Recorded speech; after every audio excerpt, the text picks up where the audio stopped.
Hola, ¿qué tal? Yo soy Alberto y hoy te voy a leer un fragmento de una historia.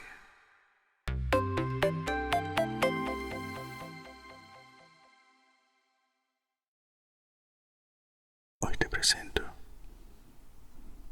Contacto, capítulo 8, acceso directo. Bajo la tutela de su protector, comenzó a estudiar las escrituras. Lo conmovió enormemente la idea de la resurrección y la doctrina de la salvación.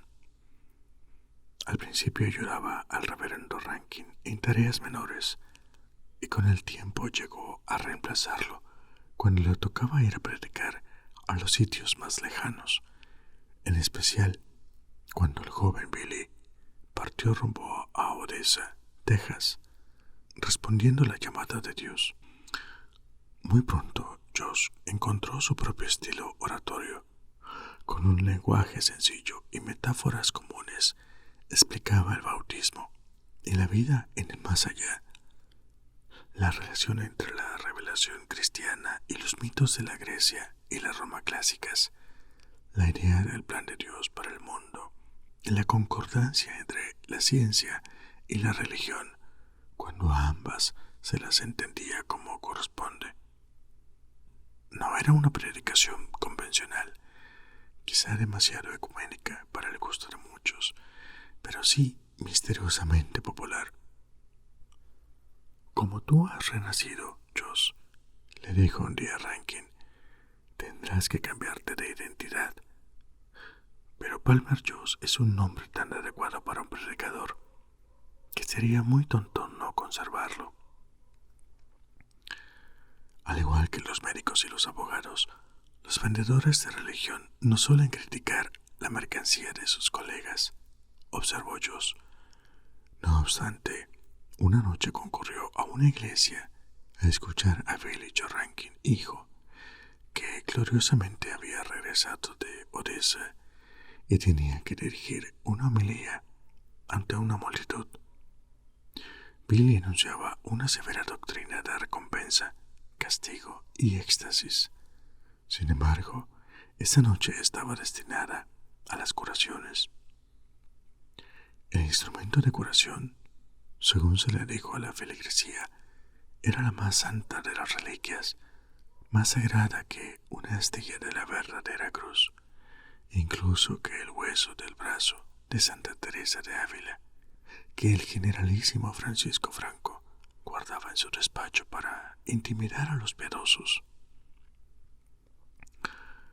Lo que Billy Joe Rankin exhibía era, ni más ni menos, el líquido amniótico que había rodeado a nuestro Señor, cuidadosamente conservado en un antiguo recipiente de barro que perteneció, se decía, a Santa Ana. La más mínima gota de ese líquido, prometía el reverendo, servía para sanar todas las dolencias mediante un acto especial de gracia divina. Esa noche estaba ahí, presente, la más bendita de las aguas. Josh quedó anonadado, no tanto por el hecho de que Rankin fraguara un engaño tan obvio, sino porque los fieles fueran tan crédulos para aceptarlo. En su vida anterior había presenciado numerosos intentos de estafar al público, pero aquello era entretenimiento. Y esto, supuestamente religión. La religión era demasiado importante para colorear la verdad, y mucho menos para inventar milagros. Así pues, se consagró a denunciar esta mentira desde el púlpito. A medida que crecía su fervor, comenzó a denostar otras formas desviadas del fundamentalismo cristiano, incluso a los aspirantes a herpetólogos que ponían a prueba su fe acariciando víboras para cumplir con el precepto bíblico, según el cual los puros de corazón no deben temer al veneno de las serpientes. En un sermón que fue ampliamente citado, parafraseó a Voltaire: Nunca pensó, sostuvo, que conocería clérigos tan banales como para prestar su apoyo a los blasfemos, para quienes el primer sacerdote había sido el primer delincuente que se topó con los dedos en el aire. Joss aseguraba que cada culto tenía una línea doctrinaria que no había que sobrepasar para no insultar la inteligencia de los creyentes. Las personas sensatas, quizá, no se pusieran de acuerdo respecto de dónde debía trazarse tal línea, pero las religiones excedían en su marcación, y esto constituía un riesgo. La gente no era tonta, decía. El día antes de morir, cuando ponía sus asuntos en orden, el mayor de los Rankin le mandó avisar a Joss que no quería volver a verlo jamás. Al mismo tiempo, Joss comenzó a predicar que tampoco la ciencia tenía todas las respuestas. Encontraba puntos débiles en la teoría de la evolución. Según su parecer, las cosas que los científicos no podían explicarse las barrían debajo de la alfombra. No tenían cómo probar que la Tierra tuviese 4.600 millones de años de antigüedad. Nadie había visto suceder la evolución, ni nadie había marcado el tiempo desde la creación. Tampoco se había demostrado la teoría de la relatividad de Einstein, quien había asegurado que es imposible viajar a más velocidad que la de la luz. ¿Cómo lo supo? ¿A qué velocidad cercana a la luz había viajado él? La relatividad era solo un modo de entender el mundo. Einstein no podía poner límites a lo que el hombre fuese capaz de hacer en el futuro.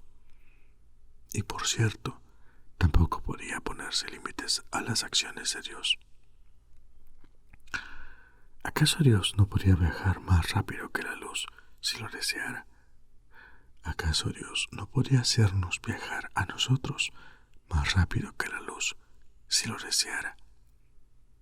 Había excesos en la ciencia tanto como la religión. El hombre sensato no debía dejarse atemorizar por ninguna de las dos. Había muchas interpretaciones en las escrituras y otras tantas de la naturaleza. Dado que ambas habían sido creadas por Dios, no podían contradecirse una a la otra. Si se produce cualquier discrepancia, eso quiere decir que un científico o un teólogo, o quizá ambos, no habían hecho bien su trabajo. Palmer Joss empleó su estilo de crítica imparcial a la ciencia y a la religión, unido a una ardiente defensa de la rectitud moral y respeto por la inteligencia de Sogrey. Poco a poco fue adquiriendo fama en el plano nacional. En los debates sobre la enseñanza del creacionismo científico, en las escuelas, sobre el aspecto ético del aborto y los embriones congelados, o sobre la licitud de la ingeniería genética, procuraba a su manera encontrar un punto medio de conciliación entre la religión y la ciencia. Los partidarios de ambas fuerzas contendientes se indignaban con sus intervenciones, pero su popularidad iba en aumento. Llegó a ser confidente de primeros mandatarios. Los periódicos escolares publicaban fragmentos de sus sermones. Sin embargo, rechazó muchas invitaciones y la sugerencia de fundar una iglesia electrónica. Siguió llevando una vida sencilla y raras veces abandonaba la zona rural del sur, salvo cuando lo convocaba algún presidente o cuando debía asistir a congresos ecuménicos. No se metía en política hasta el punto de que apenas hacía gala de un convencional patriotismo. En un campo minado de competidores, muchos de dudosa probidad, Palmer Joss se convirtió, por su erudición y autoridad moral, en el más importante predicador fundamentalista cristiano de su época. Terger le había anticipado su deseo de que cenaran juntos en algún lugar tranquilo cuando llegara para asistir a la reunión que tendrían que celebrar con la delegación soviética. No obstante, la región del centro y sur de Nueva México rebosaba de periodistas, y no había en kilómetros a la redonda un restaurante donde pudieran conversar sin que nadie los observara o escuchara. Eli decidió entonces cocinar en el modesto departamento que ocupaba en las instalaciones de Argos. Tenía mucho de qué hablar.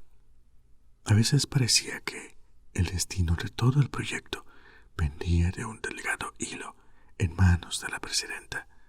Sin embargo, sabía que la ansiedad que sentía antes de la llamada de Ken se debía a algo más. Joss no era tema relacionado con el trabajo, pero hablaron acerca de él cuando llegó el momento de llenar el lavaplatos. Ese hombre está aterrorizado, opinó Eli.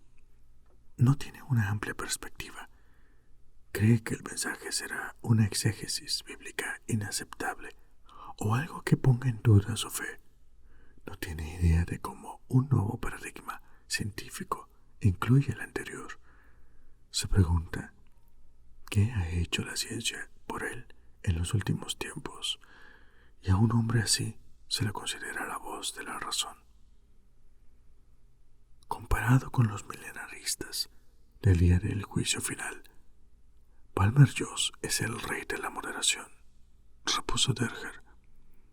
Quizá no hayamos explicado los métodos de ciencia como corresponde. Últimamente me preocupa mucho todo esto. Y además, Eli, ¿estás segura de que no puede tratarse un mensaje de Dios o del demonio? Ken, supongo que no hablas en serio. ¿Y si hubiera seres avanzados que se dedicaran a lo que nosotros conocemos como el bien y el mal, y un tipo como Joss interpretara el mensaje como procedente de Dios o del diablo? Ken, sean lo que fueren esos seres que habitan en el sistema de Vega, te aseguro que no crearon el universo y no se parecen en nada al Dios del Antiguo Testamento. No te olvides que Vega, el Sol y las demás estrellas de la zona solar se hallan en una especie de remanso de una galaxia absolutamente común. ¿Por qué tendríamos que pensar en eso de yo soy el que soy? Él debe de haber tenido cosas más importantes que hacer. Eli, estamos en un brete. Tú sabes que Joss es una persona muy influyente. Ha tenido estrecho contacto con 3 primeros mandatarios, incluso con la presidenta actual. Ella desea hacerle ciertas concesiones, aunque no creo que se le ocurra nombrarlo a él y a otros predicadores para que integren el comité de descifrado junto contigo, Valerian y Drumlin, por no mencionar a Vegay y sus colegas. No me imagino a los rusos congeniando con los clérigos fundamentalistas en una misma organización. ¿Por qué no vas y hablas tú con él? La presidenta sostiene que a Joss le fascina la ciencia, y si lo ganáramos para nuestra causa, ¿supones que podríamos convertir a Palmer Joss? Seguramente no va a cambiar de religión, pero puede llegar a comprender lo que es Argos, que no hay por qué responder el mensaje si no nos gusta el contenido, que las distancias interestelares nos aíslan de Vega. ¿Quién ni siquiera cree que la velocidad de la luz es el límite máximo de velocidad cósmica? Ninguno de los dos aceptaría las explicaciones del otro. Además, yo tengo una larga historia de incapacidad personal para dar cabida a las religiones convencionales. Me indignan sus incoherencias e hipocresías. No creo que un encuentro entre Joss y yo sea lo más aconsejable para ti, ni para la presidenta. yo sé por quién apostaría mi dinero, y tampoco creo que el hecho de reunirte con Joss vaya a empeorar demasiado las cosas. Ellie se permitió devolverle la sonrisa.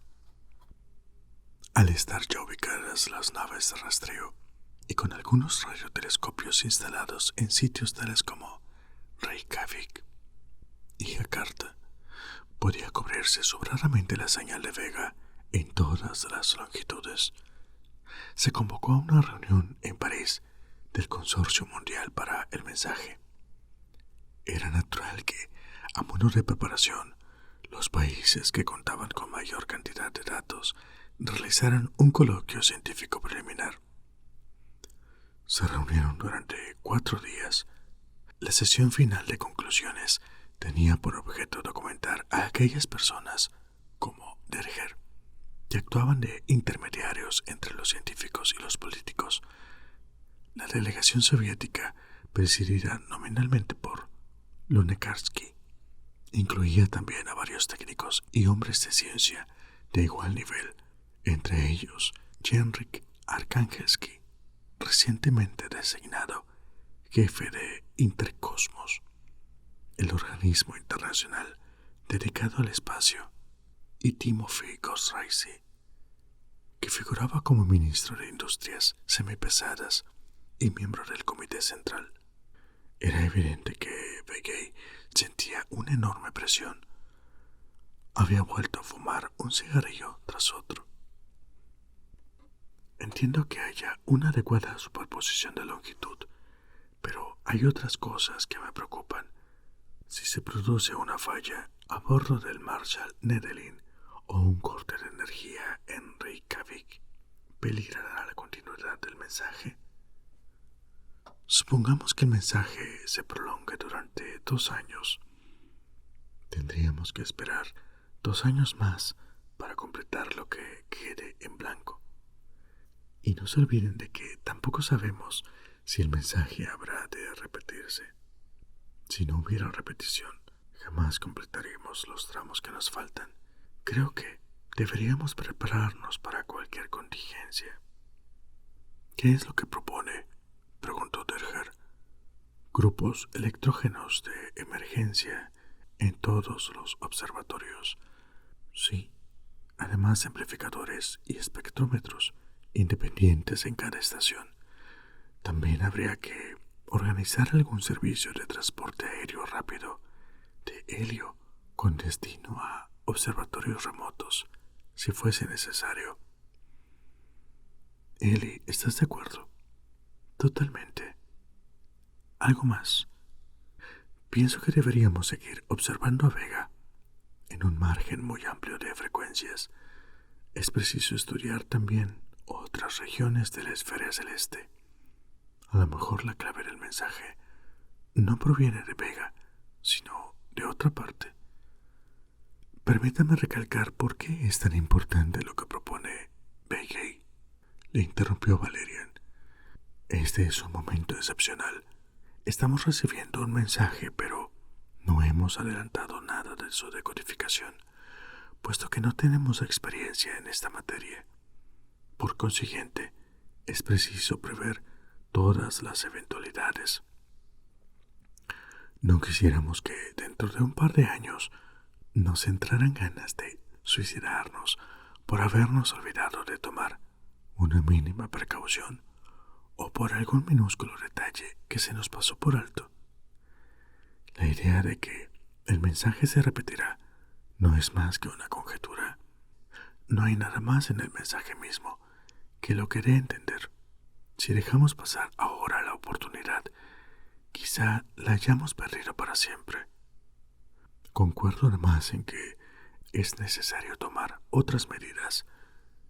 Bien podría ser que hubiera un cuarto nivel en el palimpsesto. También está la conclusión del personal, concluyó Begay. Supongamos que este mensaje no continúa 1 o 2 años más, sino varias décadas, o que fuera solo el primero de una larga serie de mensajes procedentes del cosmos. En el mundo hay apenas unos pocos cientos de radioastrónomos, verdaderamente capaces. La cifra es muy reducida, teniendo en cuenta lo que está en juego. Los países industrializados deben comenzar a capacitar más radioastrónomos de excelente nivel.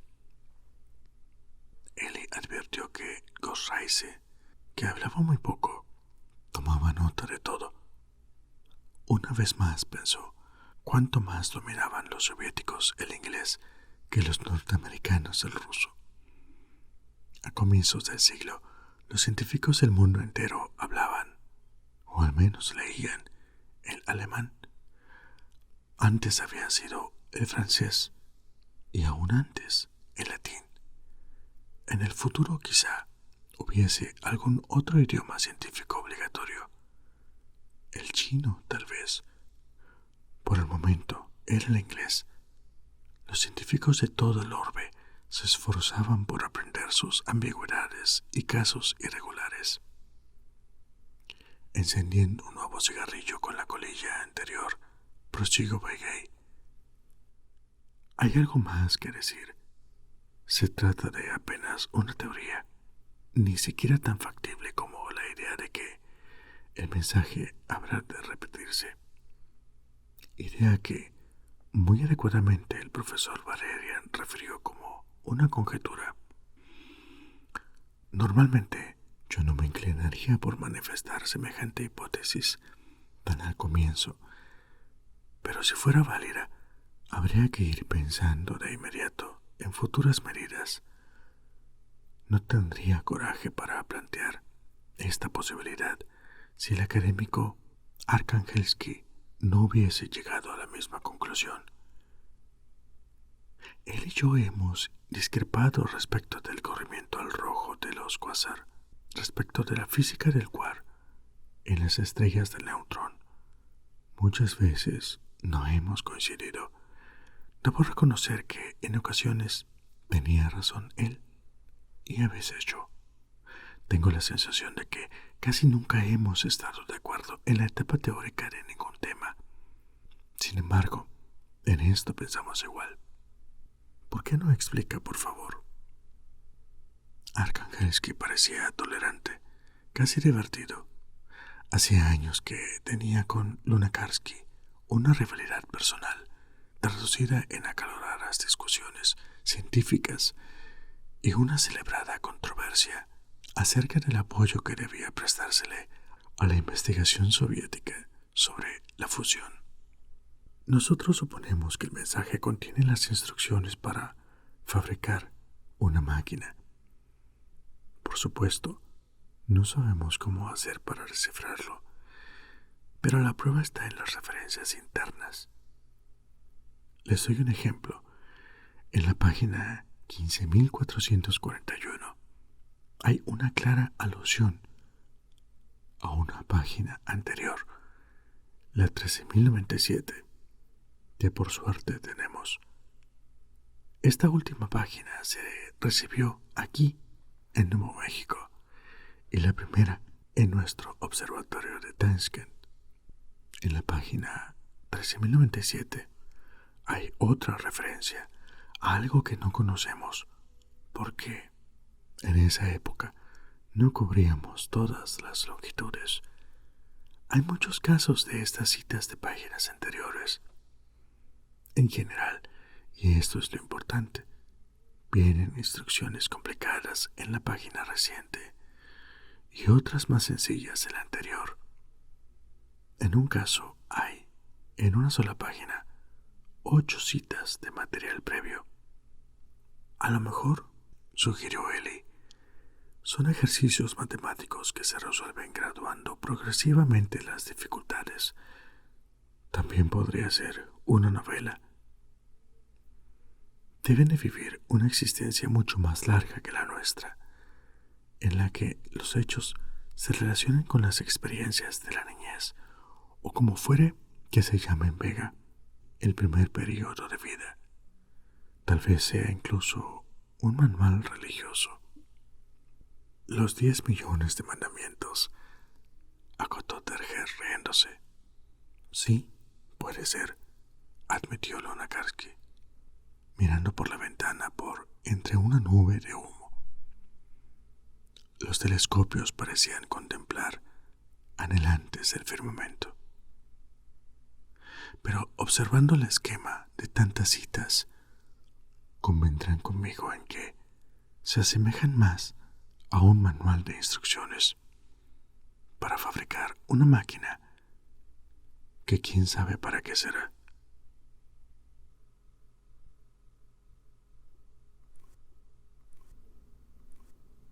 Eso es todo por hoy.